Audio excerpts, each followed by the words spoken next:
बगैर किसी वजह के बजरंग दल, विश्व हिंदू परिषद और इस तरह की दूसरी तंजीमों के गुंडों ने मुसलमानों की दुकानों को जला दिया। अगले दिन पुलिस ने भी इन्हीं के खिलाफ कार्रवाई करना शुरू कर दिया। रैपिड एक्शन फोर्स ने मस्जिद में घुसकर मुसलमानों की नमाजियों की पिटाई की, मस्जिद में तोड़फोड़ किया और फिर उनको गिरफ्तार कर लिया गया। और अब वहाँ की प्रशासन ने, वहाँ की इंतज़ामिया ने इन मुसलमानों की जो दुकान की जगह थी उन सब पर बुलडोज़र चला दिया है और पूरा सफाया कर दिया गया है। जुल्म और सितम की कहानी है झारखंड के तारीखी और सनती शहर जमशेदपुर की। जमशेदपुर में 8 अप्रैल को यह अफवाह उड़ाई गई कि बजरंग दल का एक धार्मिक झंडा लगा हुआ था, या कह लीजिए हिंदू धर्म का एक झंडा लगा हुआ था और उस झंडा के साथ गौमांस को किसी ने बांध दिया। यह अफवाह उड़ाई गई और उसके बाद जमशेदपुर के शास्त्री नगर में वहां पर मुसलमानों की जो दुकानें थी उन सबको बजरंग दल और विश्व हिंदू परिषद के गुंडों ने आग लगा दिया, फायरिंग की। बचाव में मुसलमानों ने भी पथराव किया। अगले दिन यानी 9 अप्रैल को दोबारा मुसलमानों को निशाना बनाया गया, फायरिंग की गई, पथराव किया गया, मुसलमानों की दुकानों को नुकसान पहुंचाया गया। मुसलमानों ने भी बचाव किया। इसी बीच वहां रैपिड एक्शन फोर्स को बुला लिया गया और रैपिड एक्शन फोर्स ने एक एक करके मोहल्ला को टारगेट करना शुरू कर दिया। उसी इलाके में फारूकी मस्जिद है, वहां इशा की नमाज के बाद तरावी पढ़ी जा रही थी।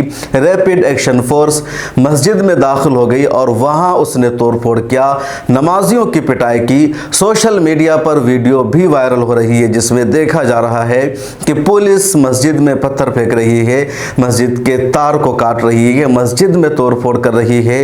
इतना ही पर ये लोग नहीं रुके बल्कि नमाजियों को भी गिरफ्तार कर लिया गया, हिरासत में लिया गया, उनको जेल में भेज दिया गया, कुछ को रिहा किया गया है और कुछ अभी भी जेल में बंद है। और ये सब वो लोग हैं जिनका इस पूरे मामला से कोई कसूर नहीं था, कोई ताल्लुक नहीं था। मामला इतना ही पर नहीं रुका बल्कि पूरा मामला, यानी जिस बुनियाद पर यह विवाद हुआ कि बिजली के खंभा में बजरंग दल का कह लीजिए या हिंदू धर्म का कह लीजिए एक झंडा लटक रहा था, उस झंडे के साथ गौमांस को बांध दिया गया था। इसी बुनियाद पर पूरे शहर को बजरंग दल और विश्व हिंदू परिषद ने अपने हाथ में ले लिया, मुसलमानों पर हमला शुरू कर दिया। अब वहां के एसएसपी प्रदीप कुमार ने खुलासा किया है कि जिस गोश्त की बात की जा रही है वो कोई गोश्त था ही नहीं, गाय का गोश्त तो बिल्कुल भी नहीं था, वो मुर्गे का वेस्ट हिस्सा था। जो मुर्गा बनाया जाता है और उसका जो वेस्ट हिस्सा बच जाता है वो हिस्सा वहां पर बांधा गया था और कोई पहली मर्तबा नहीं बांधा गया था बल्कि शुरू से ये लोग उस हिस्से को वहां पर बांध देते हैं ताकि वो जानवर उसको ना खाए, कोई गलाजत न लगे और किसी तरह का किसी को नुकसान न पहुंचे। और ये अच्छा काम वो लोग करते हैं। और जहां पर बांधा गया था वो भगवा झंडे से नहीं बांधा गया था बल्कि उस पोल में एक रस्सी बंधी हुई थी और रस्सी में इसको लटकाया गया था और उसी रस्सी के साथ भगवा झंडा भी लटका हुआ था, तो भगवा झंडे में नहीं लटकाया गया था।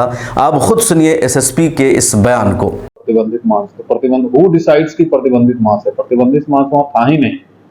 इनफैक्ट ये स्टोरी में कुछ है ही नहीं। वहाँ आप खुद स्पॉट पे गए होंगे, देखे होंगे, वहाँ मुर्गा और मीट बेचने का एक दुकान है झुग्गी झोपड़ी में। वहीं का जो अवशेष होता है, जो लेफ्ट ओवर्स होता है मुर्गा और मीट वगैरह काटने के बाद, उस पर्टिकुलर पॉलीथीन में मुर्गा का जो अवशेष होता है, जिसको हम लोग लूज देहाती भाषा में कचौनी बोलते हैं, उसको पॉलीथीन में बांध के ऊंचाई पे टांग दिया था कि कुत्ता उत्ता इसको इधर उधर नहीं करे। वो अनटूवर्ड्स इंसिडेंट बचाने के लिए, और पहली बार नहीं, वो हमेशा से होता है। और जिस तार में बंधा गया था वो तार एक बिजली के पोल से और एक झंडा का खंभा, जो रामनवमी के समय जो झंडा लगा था उसको सपोर्ट के लिए एक तार बंधा हुआ है, वो उस तार में बंधा हुआ है, वो किसी झंडे और किसी इसमें नहीं बंधा हुआ। अननेसेसरी कुछ लोग अफवाह फैला देते हैं। एकदम कैटेगरिकली उसको पुलिस समय पहुंच के वहां से, और जब पुलिस उसको उतारी थी वहां कम से कम 10 लोग थे, उनके सामने में उतार करके उसको वहां से हटाया गया, आवश्यक कार्रवाई की गई। तो प्रतिबंधित मांस था ही नहीं। एवरी मीट और every piece of meat can not be prohibited meat ना, लोगों को समझने की जरूरत है। सर, इसमें किसी की गिरफ्तारी हुई है?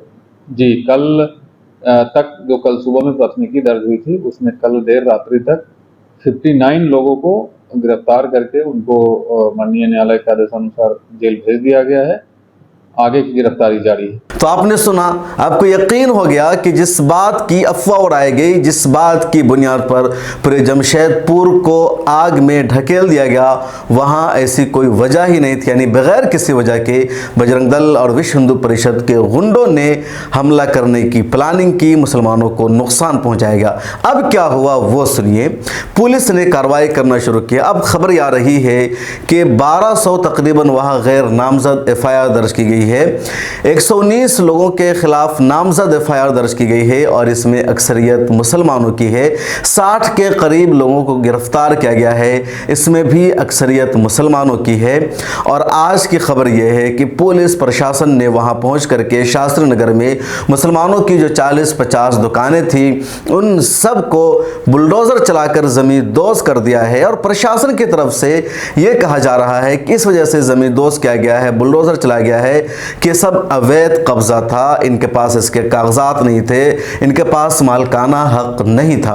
दूसरी तरफ जिनकी दुकानों को तोड़ा गया है वो सब के सब तकरीबन मुसलमान है और उनका कहना है कि हम बिजली का बिल अदा करते हैं, हमने खरीद करके जगह ली है, हमारे पास डॉक्यूमेंट्स मौजूद है, लेकिन उनको कोई नोटिस भेजे बगैर, उनको कोई इत्तला दिए बगैर, उनको बचाव का कोई हक दिए बगैर सीधे प्रशासन ने उनकी दुकानों पर बुलडोजर चला दिया है। और ये सब किसी ऐसी रियासत में नहीं हुआ है जहां बीजेपी की सरकार है, ना किसी ऐसे स्टेट में ये मामला सामने आया है जहां बीजेपी जैसी जहनियत रखने वाली पार्टी की सरकार है, बल्कि झारखंड का मामला है और यहां JMM की सरकार है। और इस सरकार में कांग्रेस भी शामिल है, कांग्रेस बराबर शरीक है सरकार में। उस रियासत में बुलडोजर चला करके मुसलमानों की दुकानों को तोड़ दिया गया है। मामला इतना ही नहीं बल्कि जिन लोगों को पुलिस ने गिरफ्तार किया है या जिनके खिलाफ इल्ज़ाम आयद किया गया है उनके नाम जब आप सुनेंगे और जानेंगे तो आपको यकीन हो जाएगा कि किस तरह पहले से प्लानिंग की गई थी हमला करने की, मुसलमानों को टारगेट करने की। जो लिस्ट आई है जिन लोगों को गिरफ्तार किया गया है उसमें ज़्यादातर, बल्कि कह लीजिए 1 दर्जन से ज़्यादा बीजेपी, विश्व हिंदू परिषद और बजरंग दल के नेताओं का, लीडरों का नाम है। बीजेपी लीडर अभय सिंह, उसके खिलाफ FIR दर्ज की गई है, उसको मुलजिम करार दिया है पुलिस ने। इसी तरह बीजेपी का एक और लीडर है सुधांशु ओझा, उसको भी मुलजिम ठहराया गया है। इसी तरह बीजेपी का एक और लीडर है अवैश सिंह, उसको मुलजिम करार दिया गया है। विश्व हिंदू परिषद का जिला सदर है अजय गुप्ता, उसको मुलजिम और आरोपी बनाया गया है। इसी तरीके से संदीप उपाध्याय है, वो भी विश्व हिंदू परिषद का लीडर है, उसको भी मुलजिम करार दिया गया। इसी तरह विश्व हिंदू परिषद का एक और लीडर उत्तम दास, उसको भी आरोपी बनाया गया। इसी तरह अजीत सिंह है, उसको आरोपी बनाया गया है। सुभाष चटर्जी, उसको आरोपी बनाया गया है। पृथ्वी सिंह, रोशन कुमार और ऐसे कई नाम है। यानी 1 दर्जन से ज़्यादा विश्व हिंदू परिषद, बजरंग दल और बीजेपी के नेताओं को इसमें आरोपी ठहराया गया है और बाज़ाब्ता पुलिस की जाँच में सब मुलजिम पाए गए हैं। दूसरी तरफ बड़ी तादाद में मुसलमानों को भी गिरफ्तार किया गया है, लेकिन वो मुसलमान हैं जिनका किसी सियासी पार्टी से ताल्लुक़ नहीं है, किसी बड़ी तंजीम से ताल्लुक़ नहीं है, बल्कि आम मुसलमान हैं, ये नमाज पढ़ने वाले लोग हैं। लेकिन पुलिस ने इनको गिरफ्तार कर लिया, जिसमें आफ्ताब खान, फहद खान, इस्माइल अंसारी, मुस्तफ़ा रज़ा जैसे कई नाम शामिल है। वहाँ के लोगों से हमने जो बातचीत की, उनका ये कहना है कि तकरीबन 60 से 70% गिरफ्तारियाँ मुसलमानों की गई है, दूसरी तरफ से 35 से 40% गिरफ्तारियाँ की गई है। यानी अक्सरियत मुसलमानों की गिरफ्तारी की गई है। केस भी ज़्यादातर मुसलमानों के खिलाफ दर्ज किया गया है। एक वेबसाइट पर मैं खबर देख रहा था जिसमें लिखा है कि 1200 गैर नामजद FIR दर्ज की गई है, जिसमें 201 समुदाय के लोग हैं और 1000 दूसरे के। अब इसके वहाँ नाम नहीं लिखा गया है कि किस समुदाय का, लेकिन समझ सकते हैं कि किसके या किस समुदाय या किस मज़हब के मानने वालों की बड़ी तादाद के खिलाफ हिंदुस्तान में, यहाँ की किसी सूबे में FIR दर्ज की जाती है।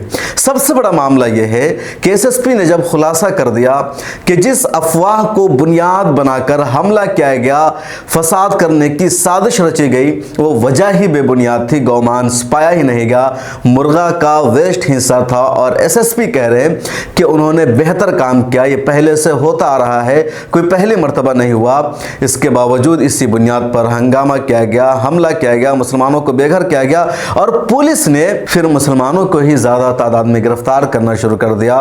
रैपिड एक्शन फोर्स ने मस्जिद को निशाना बनाया, नमाजियों को गिरफ्तार किया गया, तरावीह पढ़ने के दौरान खलल डाला गया और अब उनकी दुकानों को बुलडोज कर दिया गया है। और खबर यह आ रही है कि टाटा कंपनी वहां पर सड़क बना रही है, यानी मुसलमानों की दुकानों को उजाड़ करके टाटा कंपनी को वो जगह दे दिया है सरकार ने सड़क बनाने के लिए, बेघर किया गया मुसलमानों को। अब इसमें किस किस को मुलव्विस ठहराया जाए, किस किस को गुनाहगार करार दिया जाए। और अफसोस की बात यह है कि झारखंड में सेकुलर कहे जाने वाली पार्टियों की सरकार है, कांग्रेस उस सरकार का हिस्सा है, लेकिन कांग्रेस के किसी भी एक नेता का कोई स्टेटमेंट तक इस पर सामने नहीं आया है। कांग्रेस की लोकल लीडरशिप ने भी इस पर कोई बयान नहीं दिया है।